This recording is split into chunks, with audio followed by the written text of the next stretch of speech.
We have two more programs in the series this year. On March 27th, we'll present Dangerously Explicit, Painting the Gay Male Experience, which will look at Chicago artist Roger Brown and the muralist Atin, whose work represent aspects of the gay community from the 1960s to the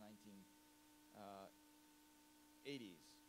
And on May 8th, Lesbianography, Lesbians and Sex will present two feminist scholars whose work looks at the variety of representations of the female sexual experience. So make sure that you have those in your calendar and that you are able to come and enjoy those presentations. But that's for another evening. Right now, I'm pleased to present our moderator for tonight's program. Monica Hairston-Oconnell holds a PhD in ethnomusicology from New York University and focuses on issues of gender, race, and jazz. She's been recognized by the Chicago Defender as a Woman of Excellence in 2009 and served as a Chicago Community Trust Fellow in 2011. She currently serves as the Executive Director of the Center for Black Music Research at Columbia College, which is a great institution. So please join me in welcoming Monica Hairston-Oconnell. Monica.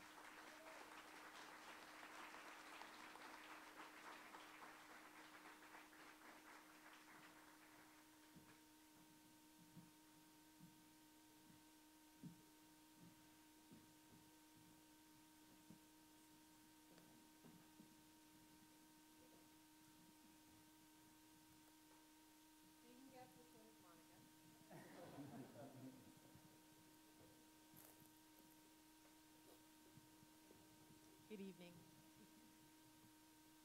Thank you very much, Russell. And thank you very much to the advisory committee for Out at CHM. And congratulations. This is the 11th year, I think. These are incredibly vibrant and important programs. So I'm really happy to be here tonight. I do have a little bit of housekeeping that I'd like to go ahead and share with you. It seems that the phrase, the house that Chicago built, is a very popular phrase. It makes sense because this is where we are, but I do have a statement from Lil Lewis, who I don't know if you know, has been working for maybe over 5 years on a film about house by the same name. So I had promised him that I would read a statement. So, quote, "The house that Chicago built," official statement for the film, The House that Chicago Built. So to avoid any confusion, please do note that this event tonight is not affiliated with the film. The film, for the first time ever, tells the real history of house music from the beginning until now and features over 180 of the world's top DJs, including Lil Lewis, Frankie Knuckles, David Guetta, as well as a few of our esteemed panel members, Robert Williams and Derrick Carter. This is directed by Lil Lewis. The film has been in the works for 5 years and is scheduled for early summer release. For more information, search the official YouTube channel for The House That Chicago Built, end quote. I didn't say nothing. So now you know. So,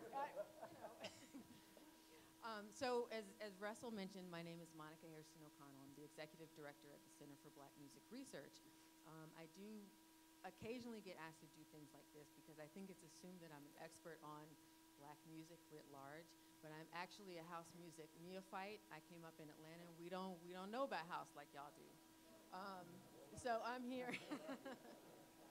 I am here, like many of you, to learn, but I do have enough sense to be incredibly honored to be a part of this event tonight. I have enough sense to know that these folks here are going to tell you some stories and share some really invaluable information about the house that Chicago built.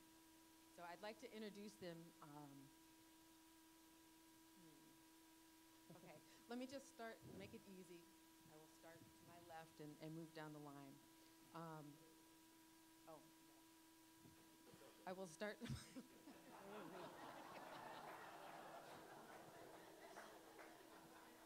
I'm starstruck and nervous. So the great Alan King is known as a lawyer by day, a DJ by night, multiple personalities. He is one of the early members of the legendary Chicago-based DJ crew, the Chosen Few DJs.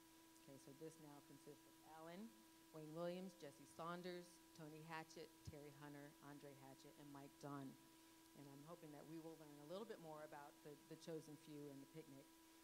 In the late 70s and early 80s, the Chosen Few was a group of popular DJs from the city's South Side who played their unique brand of soulful dance music to crowds at all kinds of night spots that really played a very important historic role in the birth and development and maturation of house music. So we're talking about basement parties, high school parties, Sawyers, First Impressions, the playground, and a number of other places. Alan's influence on the house music landscape has been felt for over 30 years, folks. Some of you are not even that old. And he still regularly, oh, I'm sorry. He still regularly plays to rave reviews at clubs and events throughout Chicago and the U.S. So the Chosen Few DJs host the annual Chosen Few Old School Reunion Picnic every 4th of July weekend. It is one of the largest house music festivals in the world. Please welcome Alan King.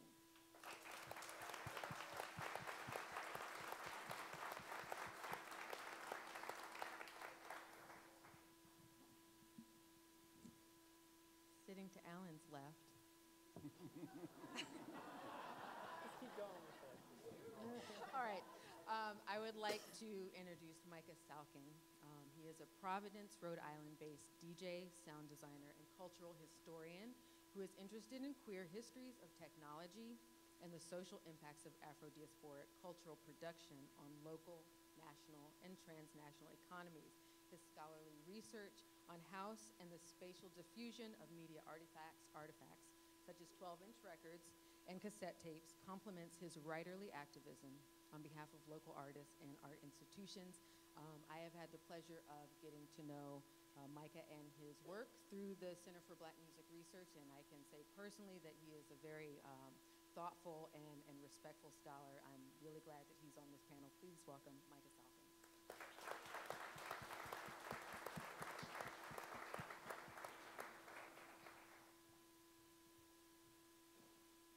Next to Micah is Robert Williams, who really probably does not need the introduction.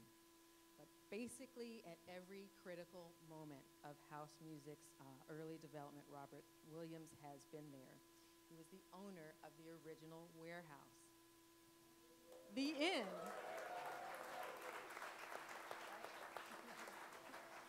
So from the warehouse to the music box to the parties that he continues to throw today, Robert Williams is definitely an icon. And definitely, I would say, a treasure not only to the Chicago house music scene, but to Chicago as a Black music capital, period. He's a native of New York.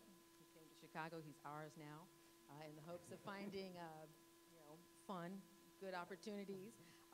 He's very entrepreneurial, has got that spirit, and uses his skills and the club experience that he accumulated growing up in New York to create something really special. The result was the warehouse, whose doors opened in 1977. Please give a very warm welcome to Robert Williams.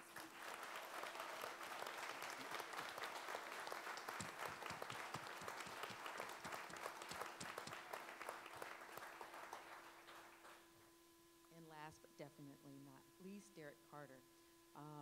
I'm so pleased with this panel because we have different generations represented. Derrick is really one of the pinnacles of Chicago house music's 90s wave. He started DJing when he was 9, spinning his records at family reunions. He was born and raised on the West Side, into music from a young age, but during his teens, Chicago's house scene really did it in for him, really sucked him in. So before long, he became a very strong presence in the underground dance scene, and I think that's a really important term that I'm hoping we will get back to, the underground dance scene.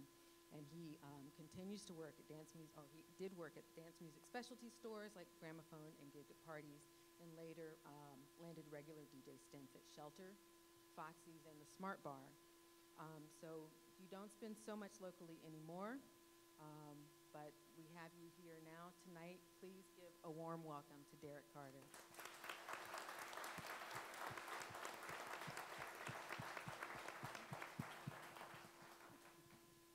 So I think what we are hoping for, our goal is to have a very relaxed, kind of unofficial, chill, casual conversation.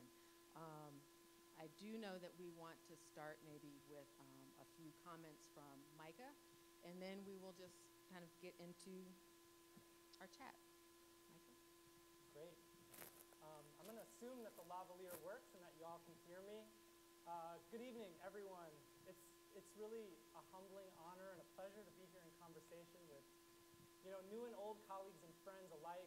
Some of the artists and music entrepreneurs up here with me, I've really known about since I was a teenager, and others I've come to learn about really in the past several years as I've begun to write my dissertation, which is tentatively titled, Do You Remember House? Mediation, Memory, and the Development of Chicago House Music Culture. So living here in Chicago for the past several months and having the opportunity to contribute to the joyful work of writing the complex history of house culture is really a daunting privilege. I see my current research contributing to a discourse, right? My project can't be an all-encompassing or definitive account. Rather, it's going to be just one of many attempting to better understand and explain the importance of house for Chicago and the world.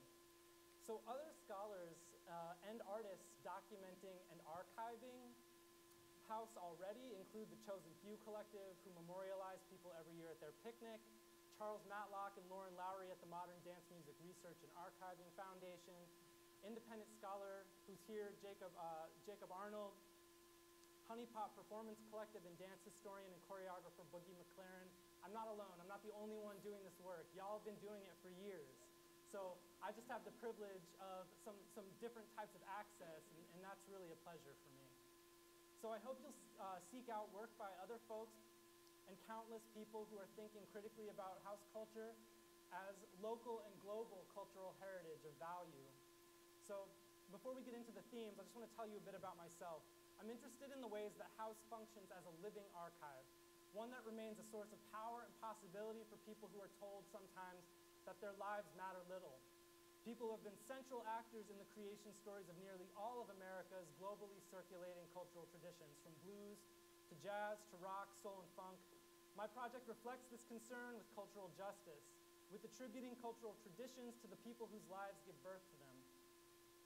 I want to get beyond the debates about authenticity and dig into the ways that house gives scholars of popular culture and queer of color history incredible tools to think through cultural volatility in the post-industrial era, the dawn of neoliberalism and the ascent of a moral majority, right? So how can we think of house as a sustained response to the call of Chicago culture in the 1970s and 1980s, while also allowing for the ways that it continues to change sonically and socially as it travels the globe? My commitment to house music as the sound of my own coming of age and the sound of my connection to others on the margins of American society took shape when I was 16 years old. I was working as a shop boy with a bunch of college kids, and I wasn't out of the closet, but I had a budding sense of my own queer desires and was working hard to sublimate them in school, music, and sports. One of my friends from work was a total house head, a serious virtual